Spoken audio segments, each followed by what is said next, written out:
Guys, we are back with the Screen Team. It's our special hour-long edition of the show, and it's our final show of 2016. We'll be taking a couple weeks off, and we'll be back better than ever in 2017. And the second half of the show being joined by the lovely, the talented Kim Scott. Kim, how are you? Hello, I'm doing great, and you? Doing great. This is going to be interesting because usually when I have Kim on the show, Kim does the picks, and then I rip them apart. To shreds. I'm like, that's the worst movie I've ever seen in my life, Kim. Pretty much. But this go around, I have picked the movies, and Kim... It's my turn. Kim can bring it back, man, goes full circle. But I know at least one of the films she loves. Yes, all right, that is so true. I'll have 1 out of 3. We'll see how we do with the other 2. But first up is a movie called Working Girl. And was this a movie, have you ever seen Working Girl before? I have not, no. So this was the first time for you? First time. All right, this was a movie, came out in the late 1980s, romantic comedy directed by Mike Nichols, starring Harrison Ford, Sigourney Weaver, and also, what's her name?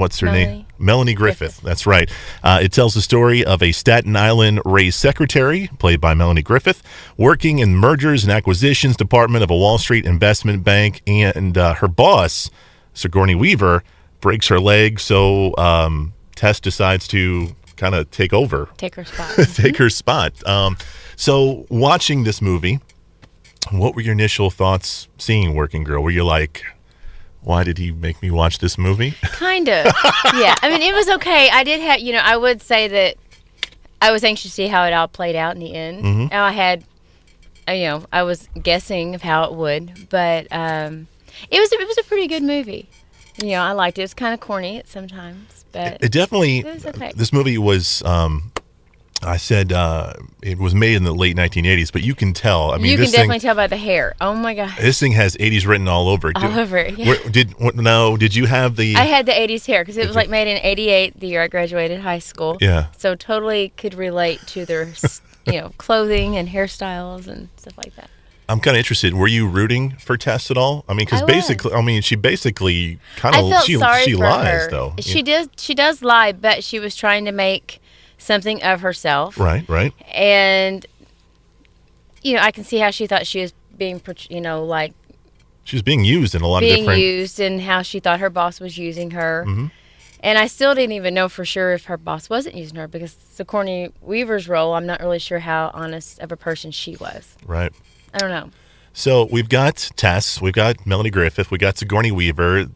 We also got Harrison Ford. Harrison Ford works for another company that are trying to incorporate with this company to make a huge kind of acquisition and kind of make a big deal going on. So Melanie Griffith lies to Harrison Ford and says, "Hey, I'm the boss. Listen to my proposal. It's awesome." He agrees. He loves it. But they kind of fall in love with each other too, right? Right, and she's caught in a triangle between them. Yeah, because we find out later on in the movie that Harrison Ford is actually somewhat engaged to Sigourney Weaver. Yes. So there's so many different plots going on here. There's so many different things going on with the story, and I've always enjoyed this film. I've seen it several times. I thought you were going to enjoy it too, but I did enjoy it, but I it's all probably right. wouldn't watch it again. I liked it, but if I never see it again, that's all right with me. that about sums it up. Yeah. But it's worth a watch. This movie was nominated for Best Picture.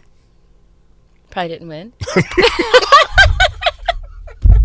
I'm just guessing. No, it did not win.